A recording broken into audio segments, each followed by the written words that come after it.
Okay, நிறைய பேர் கேட்குறாங்க ஆங்குலர் ஜேஎஸ்க்கும் ஆங்குலருக்கும் என்ன டிஃப்ரென்ஸ் அப்படின்ட்டு.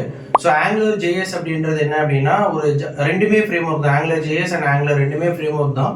ஸோ ஆங்குலர் ஜேஎஸ் அப்படின்றது வந்து ஃபர்ஸ்ட் ஆங்குலர் ரிலீஸ் பண்ணுறப்ப ஆங்குலர் ஜேஎஸை ரிலீஸ் பண்ணாங்க. கம்ப்ளீட்டாக அதை வந்து ஜாவா ஸ்கிரிப்ட் யூஸ் பண்ணி ரைட் பண்ணி எழுதியிருந்தாங்க. ஸோ ஆங்குலர் அப்படின்றது ஆங்குலர் 2 வெர்ஷன் வந்து ரிலீஸ் பண்ணி இப்போ ஆங்குலர் 16 வரைக்கும் கம்ப்ளீட்டாக டைப் ஸ்கிரிப்ட் வச்சு எழுதியிருப்பாங்க. ஸோ ஆங்குலர் ஜேஎஸ் அப்படின்றது கம்ப்ளீட்டாக ஜாவா ஸ்கிரிப்ட் வச்சு டெவலப் பண்ணியிருப்பாங்க. ஆங்குலர் அப்படின்றது வந்து டைப் ஸ்கிரிப்ட் யூஸ் பண்ணி டெவலப் பண்ணியிருப்பாங்க. ஸோ இது ரெண்டுத்துக்கும் என்ன டிஃபரன்ஸ் அப்படின்னா, ஜாவா ஸ்கிரிப்ட் அப்படின்றது வந்து ஸ்ட்ராங் டைப்பிங் இருக்காது, டைப் ஸ்கிரிப்ட் அப்படின்றது ஸ்ட்ராங் டைப்பிங் அண்ட் உங்களுக்கு வந்து எரர் ஃப்ரீ கோடாக இருக்கும்.